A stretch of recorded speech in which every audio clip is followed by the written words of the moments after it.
In a dazzling ballroom of secrets and power, a young man's world shifts when a mysterious woman arrives, revealing hidden truths and testing loyalties. Witness courage, honesty, and the choices that shape our lives. Like, share, and support the channel. One share fuels more stories like this. Thanks for watching. The laughter around the champagne tower started to quiet down, almost too soft to notice at first. It was lost under the smooth jazz and the low buzz of wealthy people talking between marble pillars and giant glass sculptures. Ethan Mercer didn't really catch it. He was too busy being the man he spent years building inside the luxury hotel empire that was now his entire life. His hand rested on Vanessa Hale's back as he charmed investors under a golden chandelier, looking like he owned the polished world he'd worked so hard to join. Then, near the staircase, someone said her name not loud, just with a simple recognition. Claire Bennett just arrived. The words hit Ethan like a splash of ice water.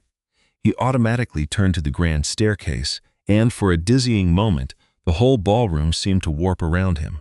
There was Claire at the top of the black marble steps lit by the warm ballroom lights. One hand rested on the railing as the chatter below her slowly faded into whispers. She wasn't supposed to be here. Only 3 hours ago, he had kissed her forehead in their apartment and told her to stay home. He faked concern while fixing his cufflinks in the mirror. "You would hate this thing anyway," he'd said with a practiced smile. "It's just corporate games and rich people pretending to know about art." Claire had given a small laugh from the kitchen as she poured tea, not knowing he had already arranged for Vanessa to be his date. Now, here she was walking into the gala like a living, breathing symbol of every single lie he had been trying to hide for months. Vanessa felt Ethan's hand leave her waist. She looked up at him right away. "What is wrong?"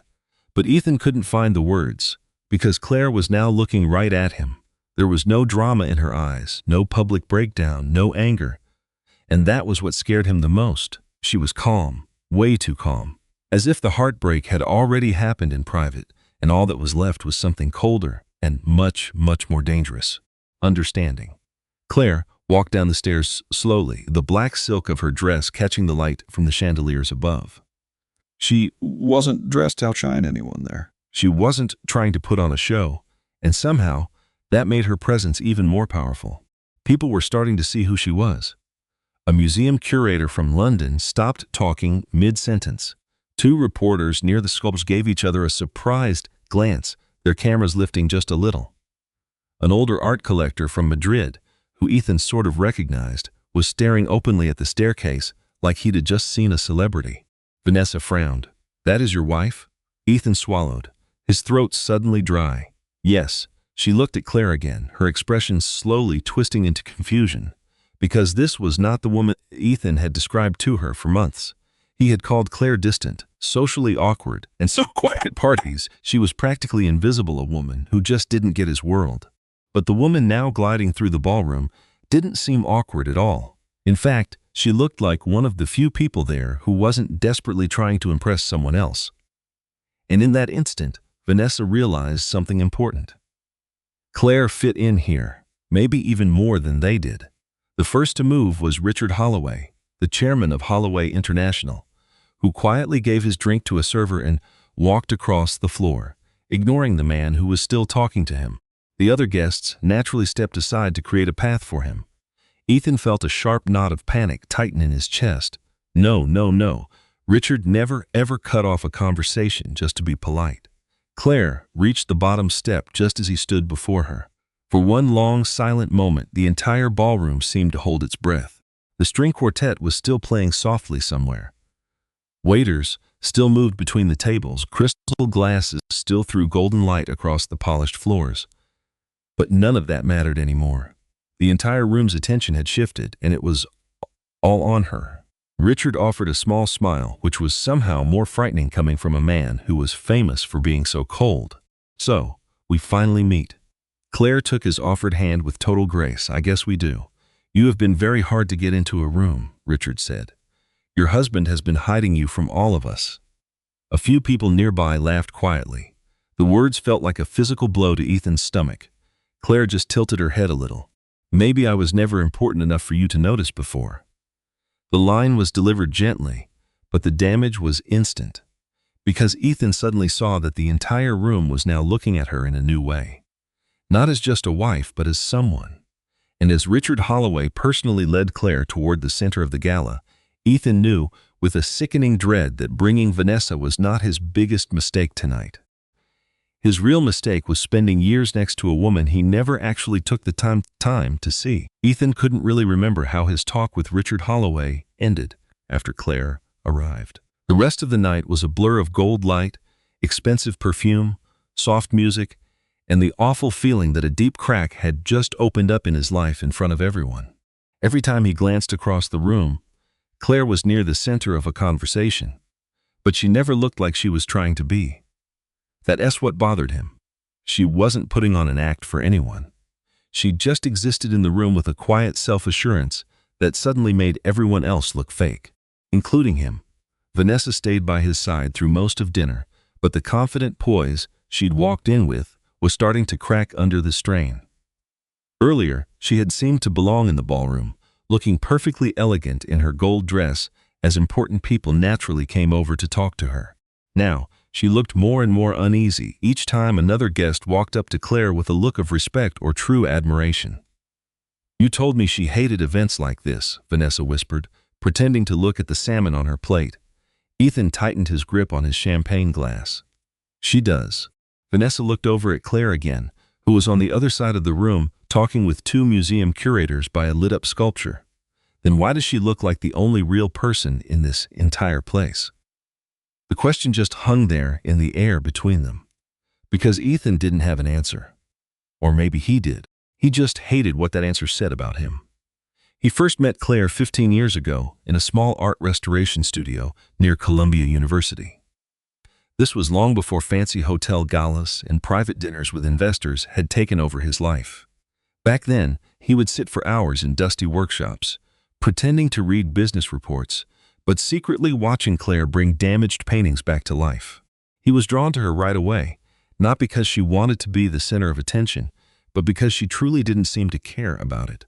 She moved through life with a natural ease that he never had.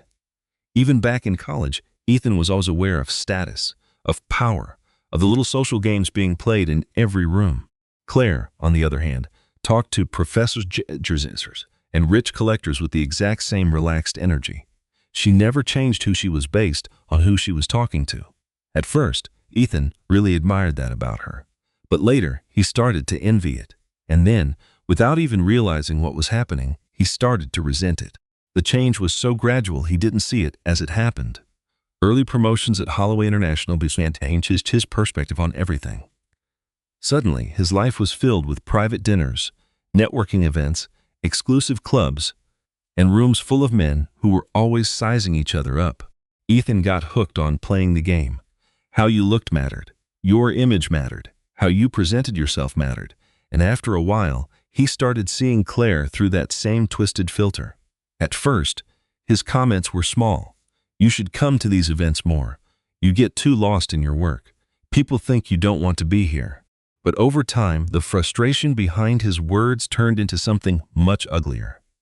Ethan had spent years changing himself to fit into the corporate world he wanted so badly, but Claire stayed true to herself in a way he had completely forgotten how to be.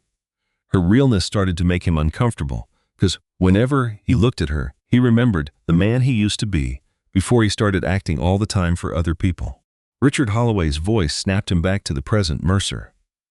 Ethan looked up as the chairman stopped at their table with two foreign investors right behind him. "Sir." Richard gave Vanessa a quick glance before locking his eyes on Ethan.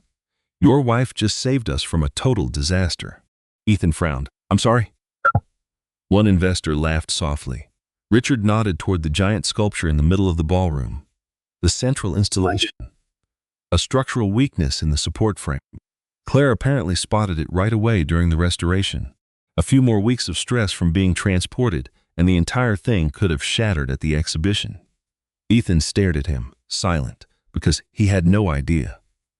Or maybe Claire tried to tell him, and he just never listened close enough to remember. Richard watched him a moment longer before he went on.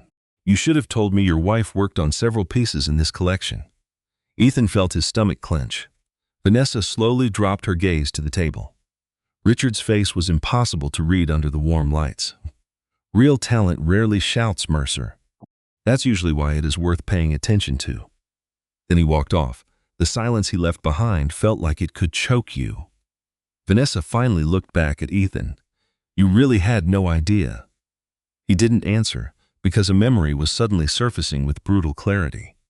Weeks ago, Claire had spent 20 minutes explaining the restoration of a sculpture while he answered emails by the window. She had shown him photos of fractured steel, rust damage, and her own sketches, her voice filled with real excitement. He vaguely recalled nodding, distracted, before saying, "That's great, babe," without ever looking up from his phone. Now, the most powerful people in the room were admiring her work, and he was just standing there, realizing he knew almost nothing about his own wife. And for the first time in a long time, Ethan felt more than just embarrassed. He felt ashamed. Long before the gala, before Ethan's lies had a name, Claire already sensed the slow, quiet shift in their marriage. It was not dramatic at first, which made it so hard to ever bring up. Relationships rarely fall apart all at once. Most of the time, they just quietly erode, hidden beneath routines that look normal on the outside. The apartment was still beautiful. They still ate dinner together, slept in the same bed, and kissed goodbye every morning. But somewhere under all that, Ethan had started to emotionally disappear in ways Claire could not yet explain. One rainy October night, she sat alone by the living room window, restoring a damaged vase in the soft light of a work lamp. Downtown Manhattan was just a blur of silver rain behind the glass. The apartment smelled faintly of coffee, clay dust, and the expensive cologne Ethan was wearing more often. She heard the front door unlock just before midnight. A few seconds later, Ethan walked in, loosening his tie while scrolling through his phone. "You're still awake?" he asked casually. Claire glanced at the wall clock. "You said you would be home 3 hours ago." Ethan gave her a quick, tired smile as he walked to the kitchen island. Dinner ran long. Richard showed up out of nowhere and turned the meeting into drinks. Claire nodded slowly, adjusting the porcelain in her hands. The excuse sounded perfectly reasonable. That was becoming the problem. Lately, Ethan always had an explanation ready before she even had a question. He poured himself a whiskey in silence while Claire kept on working.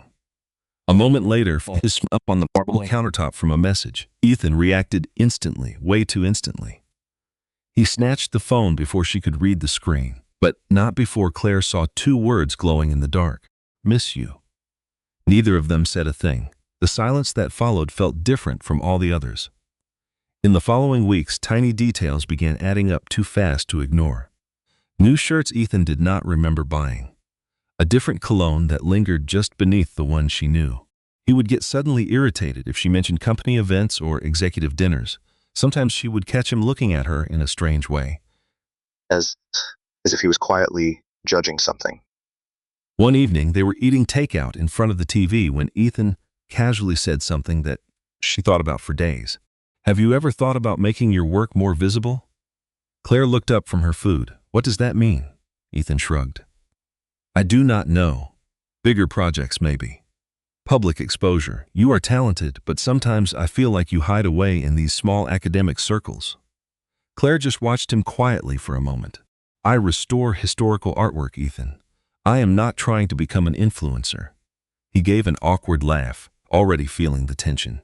"That is not what I meant." But she knew that it was. Claire slowly started to understand something more painful than another woman. Ethan did not seem impressed by her anymore, and a relationship can survive almost anything. But they begin to die quietly when admiration disappears. Still, she kept trying to hold on to what was left. She remembered the man Ethan used to be, the one who once spent whole afternoons in dusty studios just to watch her work. The man who used to ask about paints, frames, and damaged art, even when he did not understand any of it. The man who looked at her like the things she loved actually mattered. Sometimes, she would still see glimpses of him, like the day she got the confirmation letter to help restore the private collection for Holloway Palace. Claire had walked into the apartment, genuinely excited for the first time in weeks, dropping photos all over the dining table while Ethan answered emails by the window. "It's a massive collection," she explained, spreading the photos out. Some of these pieces have been in private hands for decades. And that's amazing, babe, he interrupted. Too fast, too automatic, without really looking up from his laptop. Claire paused, holding one of the photographs in her hand. Do you want to see them? Ethan kept typing. Yeah, just give me a second. That second never arrived. 30 minutes later, she quietly put the photos back in the folder, while Ethan kept working in the glow of his computer screen, completely unaware he was breaking something small, but permanent, inside her. That night, Claire understood something she was not ready to admit. She was not competing with another woman. She was competing with Ethan's desperate need to feel important in rooms full of powerful men, and she was losing. Several days later, she met her friend Olivia at a small cafe while rain tapped against the windows. The cafe smelled like espresso and old books, and it was warm enough to almost make her feel safe. Claire wrapped her hands around her coffee mug, staring out at the street. I think he is embarrassed by me now. Olivia slowly lowered her spoon. That does not necessarily mean he has stopped loving you. Claire smiled, but there was no humor in it. I am not sure he remembers the difference anymore. Olivia watched her quietly. This did not sound like a temporary rough patch. This sounded like someone slowly vanishing inside their own relationship. Do you still love him? Olivia asked very gently. Claire looked out at the rain, streaking down the glass. Yes, she said softly. That is the problem. Because even now, as her marriage was starting to fracture beyond repair, some part of her was still looking for the man Ethan used to be, before he started needing strangers to admire him just to feel valuable. And maybe that was why the betrayal waiting for her would hurt so much more than just an affair. It was not just going to destroy her trust. It was going to destroy the memory of who they had once been together. The morning of the gala started with a calm so ordinary that Claire would later think the worst collapses.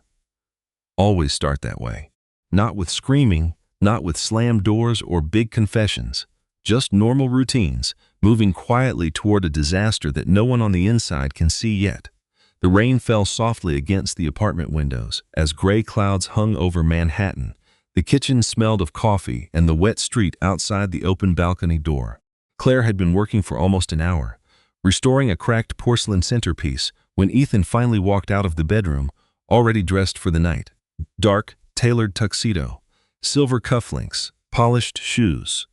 The most perfect version of himself. Claire glanced up from the porcelain. What time does the gala end? Ethan adjusted his watch while looking down at his phone. Not too late. Richard wants me to stay for investor introductions and a few press interviews. Claire nodded slowly. You have been preparing for this for weeks. Ethan gave a small, tired laugh. That is corporate life. Claire managed a small smile. You'd think the fate of the world hangs on this stuff. But something was off about Ethan that morning. He wasn't nervous, just controlled. Like every word and every move was carefully planned before he let it out. He came closer, kissed her forehead, and grabbed his keys. His cologne filled the air, and just for a second a sharp pain tightened in her chest. Underneath his scent she smelled another perfume. It wasn't his, it belonged to someone else. The feeling vanished as quickly as it came, but left a cold certainty behind. Her gut had been screaming at her for weeks. Don't wait up, Ethan said a little too casually. Claire watched him for a beat too long. Will Vanessa be there tonight? He paused. It was tiny, but it was there. She's handling the international press with Richard. Claire looked down. Right. Ethan just stood there for a moment, as if he was waiting for a fight that wasn't coming. The silence finally pushed him out the door, and it felt worse than an argument would have. When the front door clicked shut, Claire didn't move. For a long time, she just stood there, listening to the soft rain on the windows. Her restoration tools were still scattered on the table, untouched. But her focus was completely shattered. Her mind just kept replaying all the small details, things that were too persistent to just ignore. The hidden texts, that strange perfume, the way Ethan looked at her sometimes like he was sizing her up. She kept telling herself it was all in her head. Maybe she was just tired, letting the distance between them make her paranoid. But your body knows things long before your brain is ready to admit them. And her body had been whispering for weeks that something was very wrong. Around 5 in the afternoon, the landline rang, making Claire frown. Nobody ever used that phone. She picked it up, distracted, still sorting her brushes. "Hello?"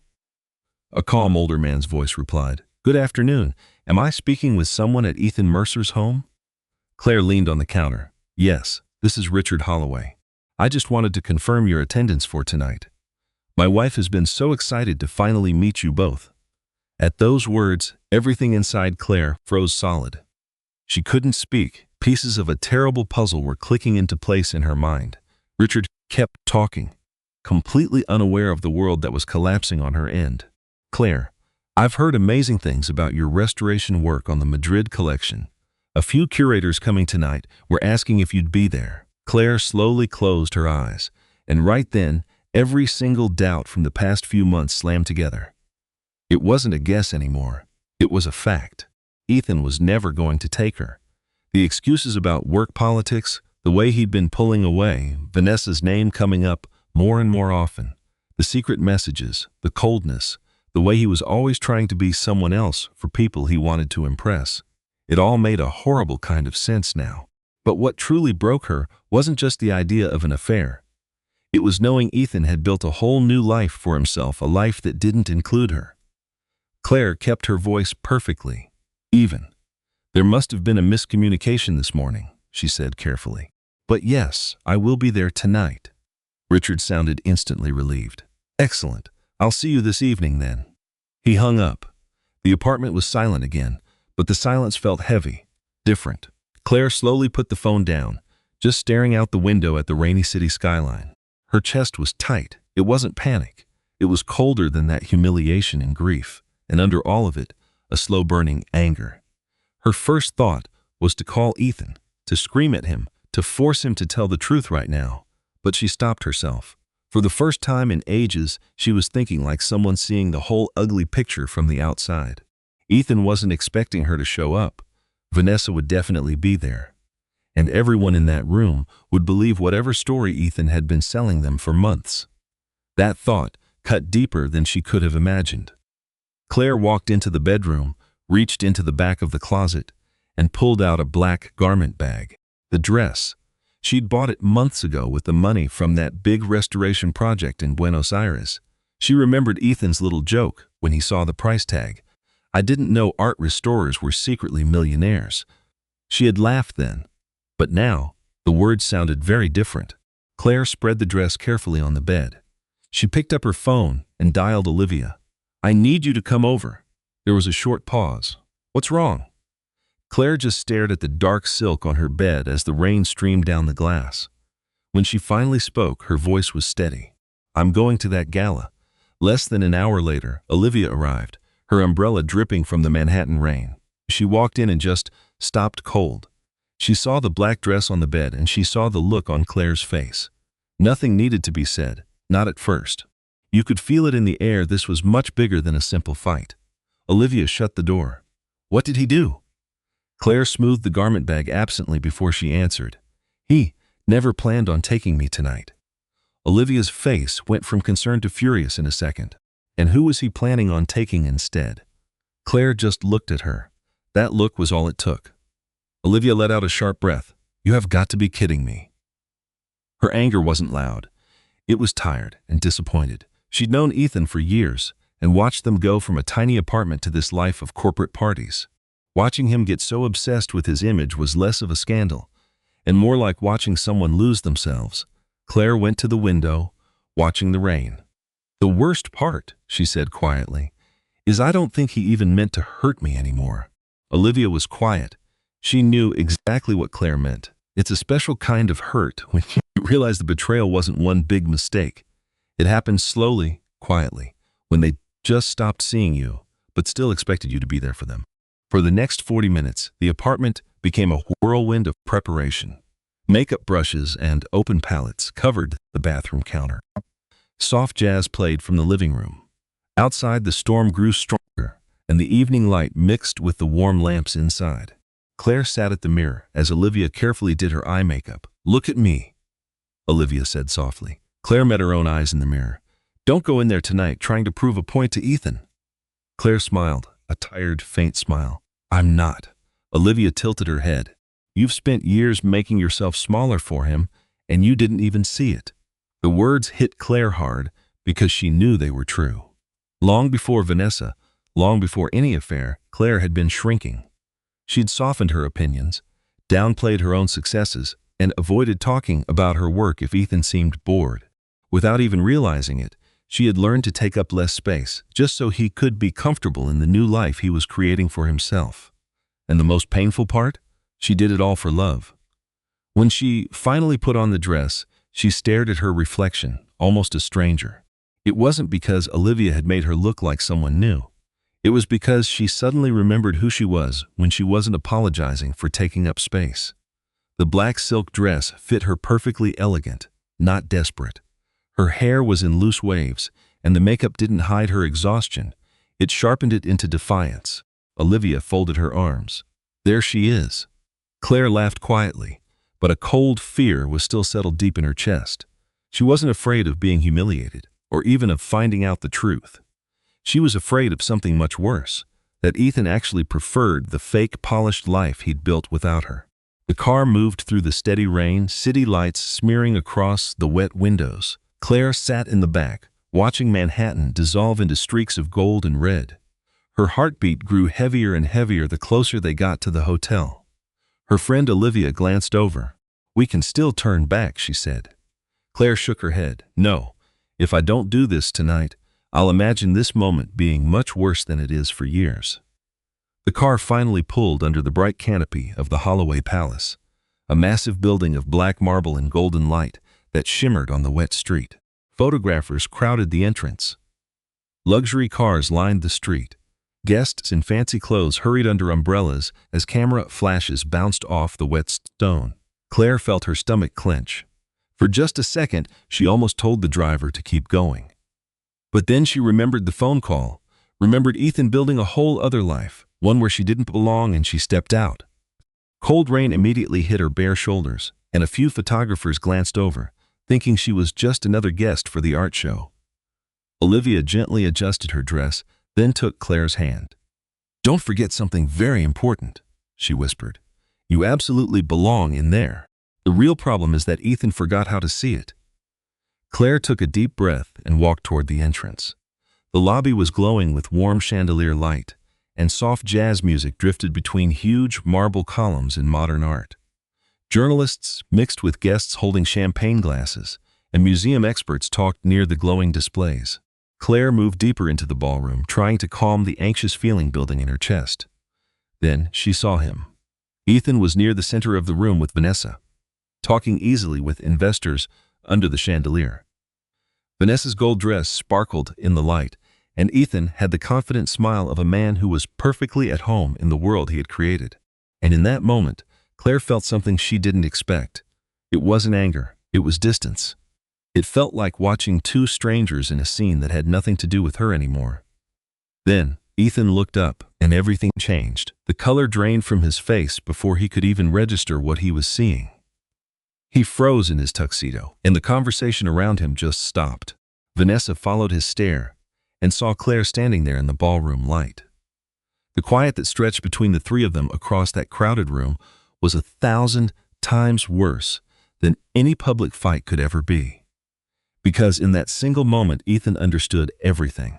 The lie was completely exposed. As Claire started walking slowly into the room, she realized something powerful. For the first time in years, he was the one who looked completely lost. Ethan felt his heart hammering in his throat as he watched Claire move gracefully into the ballroom, right under the lights. All around him, the party continued on without a problem. Waiters carried trays of champagne. Art curators walked between sculptures, and the jazz music kept playing as if nothing had happened. But for Ethan, his entire world was collapsing around one awful realization. Everyone else in the room seemed to see Claire's value, but he hadn't. Vanessa stood next to him for a few long minutes after Claire arrived, but the elegant confidence she'd had all night was starting to shatter under the tension. A moment ago, she looked so perfectly composed. Now her fingers tightened on her glass every time another person walked up to Claire with a warm smile. "You told me she never comes to these things," Vanessa whispered. Ethan just stared into the crowd.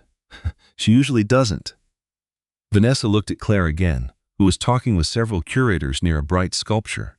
Then why does everyone here seem to know who she is? Ethan had no answer. Or maybe he had one and just hated it. For the first time, he was seeing himself from the outside, not the perfect man he had tried to be for years. And he did not like what he saw. Richard Holloway then appeared near the ballroom center with 2 collectors and a journalist. The moment he saw Claire, he gave her a warm smile, a smile Ethan had never, ever gotten from him in years of working there. "Claire," Richard said, walking up to her. "I was starting to worry you'd leave before the presentation." Claire smiled back. "I couldn't leave before seeing the final piece."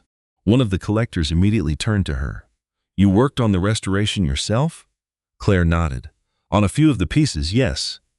The collector's face lit up with interest. "Even the sculpture from Madrid?" Before Claire could answer, Richard did. "She's the only reason that sculpture made it here in one piece." A few other guests moved closer to listen. Ethan from what distance, feeling like he was crumbling from the inside out. Vanessa stood stiffly next to him, but the discomfort on her face had turned into something else. It was understanding, not about the affair, but about the true size of his mistake. The problem wasn't just that Claire had shown up. The problem was that the very world Ethan had spent years trying to impress clearly respected her far more than it ever respected him. One person after another came to talk to Claire, pulling her into the center of the room. A curator from Madrid remembered her from a conference. A collector from Boston knew about a piece she had helped save. Another guest asked her specific questions about her restoration work. Things Ethan himself had never cared enough to learn, even though he'd heard Claire talk about them for years. Vanessa slowly put down her champagne. "You never actually told me about her," she said quietly. Ethan finally looked at her. "I did." "No," Vanessa replied. "You talked around her." The words hit him harder than he expected, because she was right. Whenever he talked about Claire recently, he always made her sound less important. He made her quieter, smaller, and easier to just dismiss.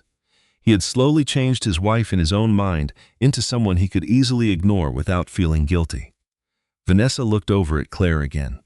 "She doesn't look invisible to me." Shame twisted like a knife in Ethan's chest, because Claire had never been invisible.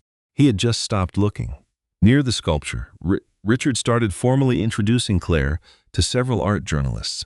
"The restoration must have been almost impossible," a reporter said, looking at the huge metal artwork. Claire simply shook her head. "Not impossible, just delicate. The fractures inside were worse than we thought, but the main frame was still strong under all the rust." The group listened to her every word, and Ethan suddenly remembered another night, months ago, when Claire tried to explain the very same thing to him while he was just answering emails by the window. He hadn't heard her at all now. A room full of strangers was fascinated by the passion he once said he loved about her, and somehow that hurt more than knowing he could lose her. It forced him to face a terrible truth. Claire hadn't changed. He had. Beside him, Vanessa finally let out a long breath.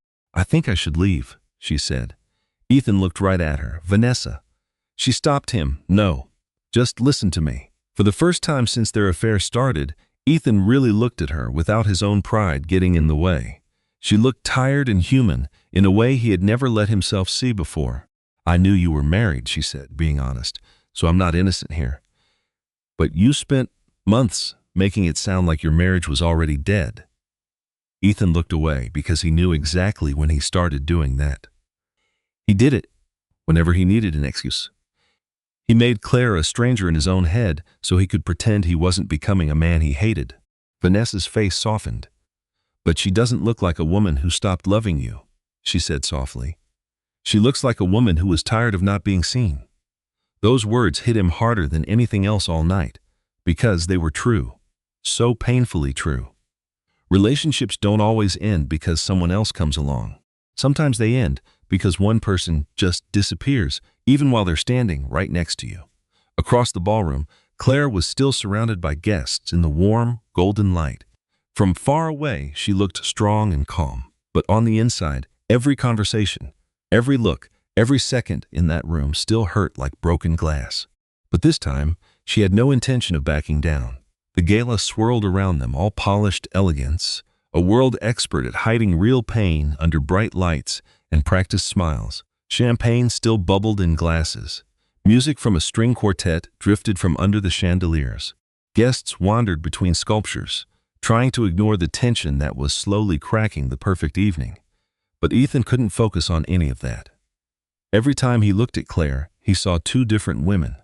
The one under the ballroom lights, calmly talking art with collectors, and the one he'd spent years taking for granted in his own home.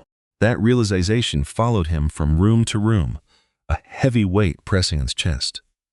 Vanessa had disappeared sometime in the final hour, leaving only the faint scent of her perfume and the hard truth she had forced him to see before she left. Ethan didn't even try to stop her, partly because he knew she was right and mostly because he was just too emotionally exhausted to keep pretending anymore. He could see Claire near the sculpture gallery, talking quietly to a pair of journalists while Richard Holloway was giving a tour to some donors.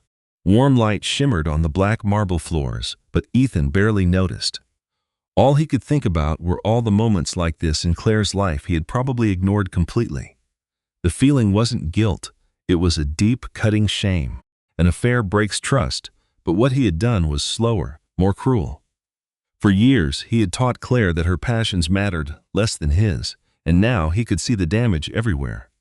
Eventually, Lucinda Holloway found him standing alone on a side balcony that overlooked the city.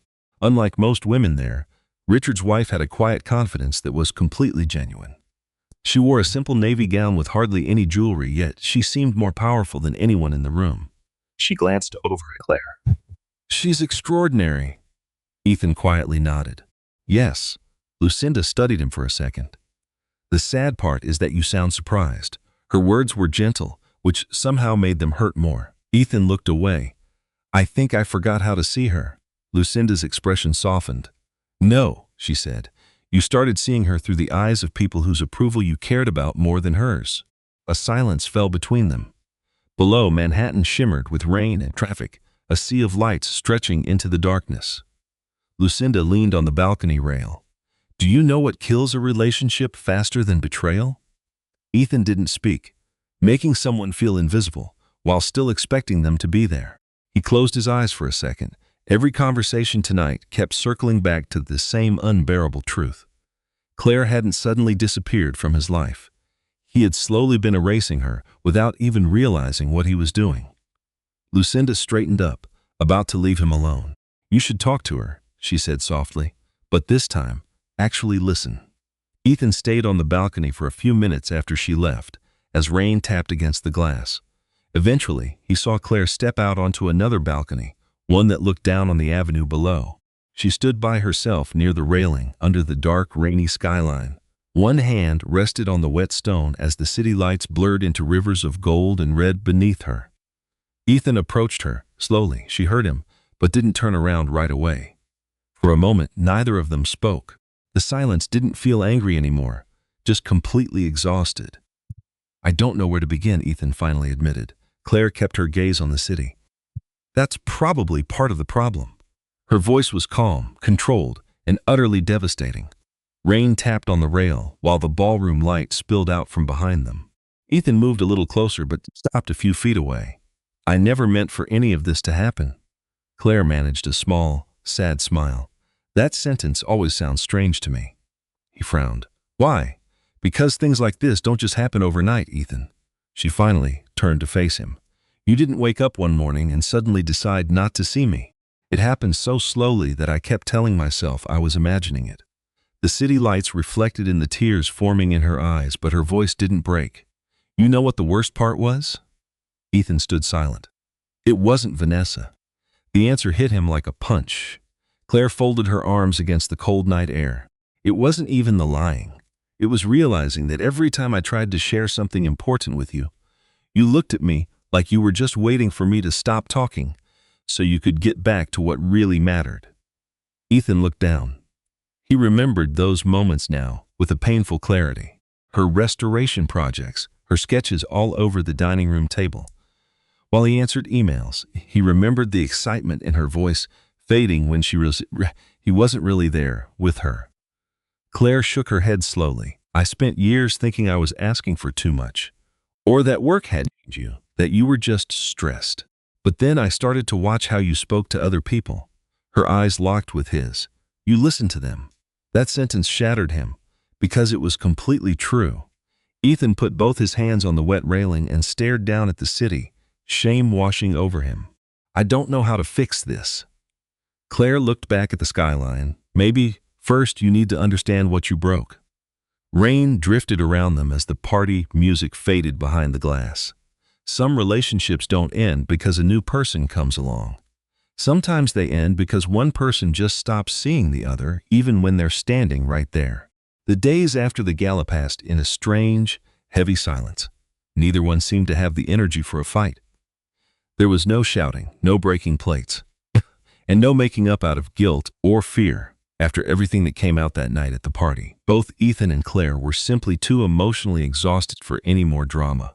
The apartment felt wrong the moment Ethan got home alone. It wasn't empty, it was worse.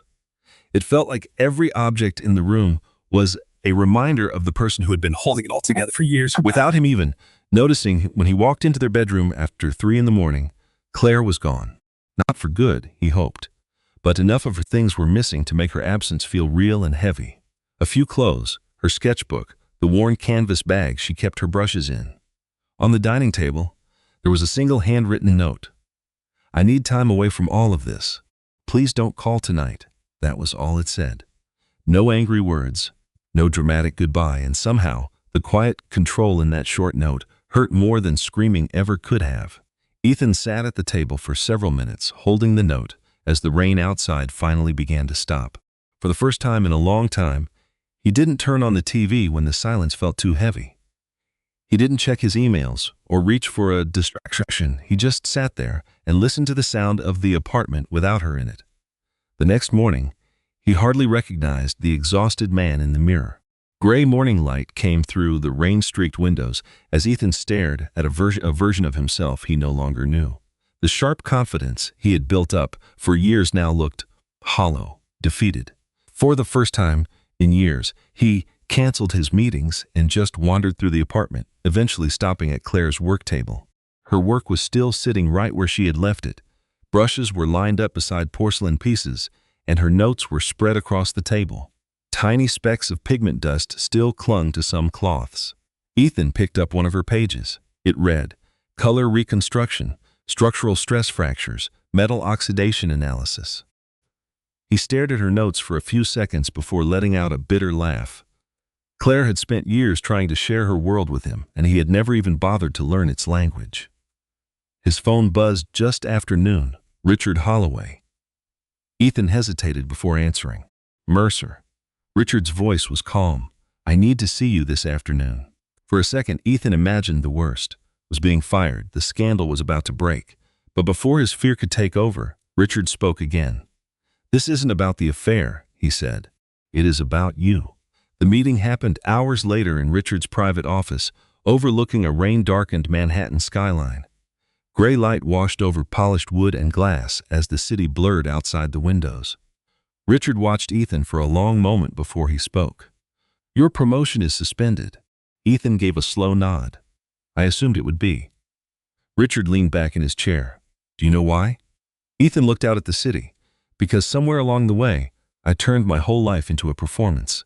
The honesty in his voice seemed to catch Richard off guard. He simply folded his hands. When you first joined this company, you were different from the other young executives chasing after power. You were ambitious, yes, but you were still grounded in something real. Ethan looked down. And when did that disappear? Richard didn't answer right away.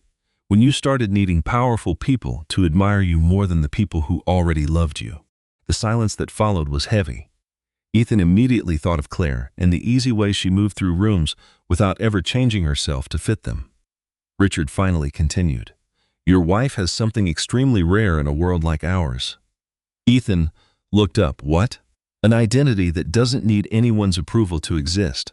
That sentence stayed with him because he suddenly understood exactly why Claire had started making him uncomfortable over the years. She represented a type of authenticity he had slowly abandoned in himself, all while trying to become someone more impressive. Richard glanced back at the city. I do not know if your marriage can survive this. That is not my business, but women like Claire do not leave just because of an affair. Ethan was silent. They leave when they realize they have been disappearing emotionally inside someone else's life. There was no defense left. He knew it was the truth.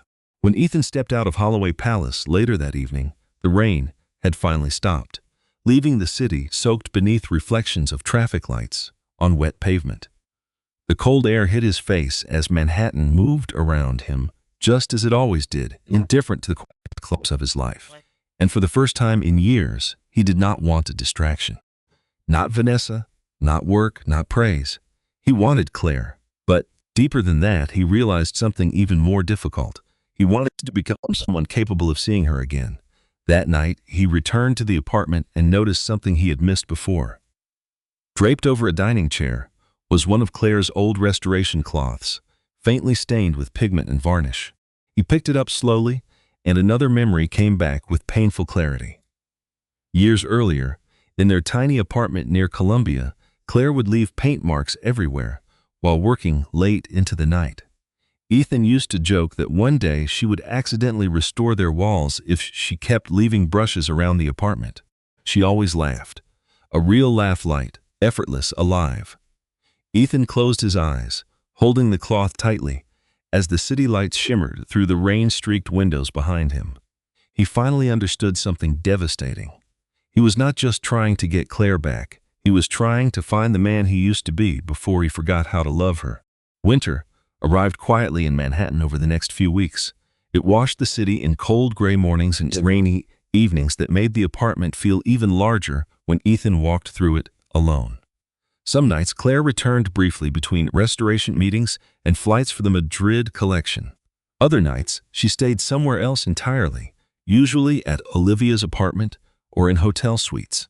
Neither of them ever called it a separation, but they also stopped pretending things were normal. And strangely, that honesty was the first real thing between them in a long time. The old version of their marriage had been built on silence for too long, on avoidance, on the hope that love could survive when two people stopped seeing each other. Now, every conversation felt careful in a completely new way. It was not a performance. It was intentional. Ethan stopped trying to fix everything with grand gestures after realizing how meaningless they would be. No flowers sent to museums, no desperate speeches outside her hotel, no manipulative promises about changing overnight. Instead, he started doing something much more difficult. He listened, actually listened. The first time, Claire noticed the change was late one evening, almost 3 weeks after the gala. She had come home unexpectedly after a restoration session ran late, and found Ethan at the dining table, surrounded by books about art conservation and restoration. At first, she honestly thought he was faking it. Then she saw the notes pages filled with underlined passages, handwritten questions, and terms he obviously struggled with. Ethan looked up the moment she walked in. I was trying to figure out what microfracturing means in sculpture restoration. Claire stared at him for several seconds before slowly setting her bag down. And a faint, tired smile crossed his face. I think I am beginning to understand why you spent 20 minutes explaining it to me that night. The memory settled between them quietly. It was not an accusation, just a shared grief. Claire walked to the table, looking over the open books as rain tapped the windows. You hate technical reading. I used to, Ethan admitted. It turns out I mostly hated feeling stupid about things I did not understand. Claire watched him carefully then. Because that was new too. The honesty. Months earlier, he would have turned insecurity into arrogance before admitting he felt vulnerable. She sat down across from him. Ethan gently closed one of the books. I spent years acting like your world mattered less because I did not know how to exist inside it, he said quietly. And instead of learning, I made you smaller so I would not feel uncomfortable. Claire looked down at the pages between them. The words still hurt, but they no longer sounded rehearsed. That mattered. The Madrid project officially began in January. For the next several months, Claire moved between New York, Madrid, and London, working with restoration teams on private collections. Her name started showing up more in art publications and at conferences, though she still seemed a little uncomfortable anytime someone recognized her in public. Ethan noticed that, too, now. The difference between admiration and identity. Claire never needed the attention itself. She just needed her work to matter. And for the first time in years, Ethan finally understood that. Some nights she called him from overseas after exhausting 14-hour restoration sessions, sitting alone in a hotel room overlooking an unfamiliar city. Their conversations were cautious at first, careful, as both of them knew how much damage was still there. But slowly, almost without them noticing, something began to shift. They were not going back to who they used to be, but toward something new. One rainy evening, almost 6 months after the gala, Claire returned unexpectedly while Ethan was cooking alone in the kitchen. He looked up in genuine surprise as she stepped inside, carrying 2 worn leather portfolios. "You are home early." Claire smiled faintly. The London shipment got delayed. For a moment, neither of them moved. Then Ethan noticed something small. She was still carrying her keys. The realization hit him harder than it should have. Claire set the portfolios down near the dining table and looked around the apartment quietly. Several things had changed over the months. The restoration space near the windows was larger now, with better lighting and more shelves. Ethan had even turned part of the spare room into a proper studio for her without ever mentioning it. Claire noticed immediately. "You did all this?" Ethan shrugged. "You needed the space." She walked slowly through the studio, running her fingers across new brushes, cloths, and neatly labeled drawers. For several seconds, neither of them spoke. Then Claire turned to him. "You know this is still not fixed, right?" Ethan nodded right away. "I know. And some days I still get angry enough to leave again." "I know that too." The honesty between them was no longer scary. It felt necessary. Claire crossed her arms loosely, studying him. "But you have changed." Ethan looked down briefly. "I think I finally stopped trying to be someone impressive long enough to notice I was becoming someone empty." Claire held his gaze quietly. Outside, rain slid across the windows while the city lights blurred into golden rivers below. Ethan stepped a little closer, leaving enough space for her to move away if she wanted. "I do not expect forgiveness all at once," he said softly, "and I do not expect us to magically become who we used to be." Claire's face softened just a little. "Good," she said, "because I don't want that version of us anymore." The words should have stung, but instead, Ethan felt strangely relieved. He knew she was right. That version of them had survived on silence and emotional distance for far too long. Claire reached for a cleaning cloth on the studio table, smiling when she saw old paint stains on the fabric. "You kept these?" Ethan laughed quietly. The first time in what felt like months. "You leave them everywhere." She shook her head softly, and then she laughed too. A real laugh, not the polite one he heard at fancy dinners. A genuine laugh, light and alive. The sound hit him so unexpectedly that his chest tightened with a strange mix of pain and relief. Claire looked out at the rainy city skyline. "We still have a long way to go." Ethan stood beside her, facing the city. "I know." They stood quietly for a moment, bathed in the reflected lights of Manhattan as rain trickled down the glass. Not healed, not restored, but perhaps for the first time in years, they were finally seeing each other clearly enough to start over.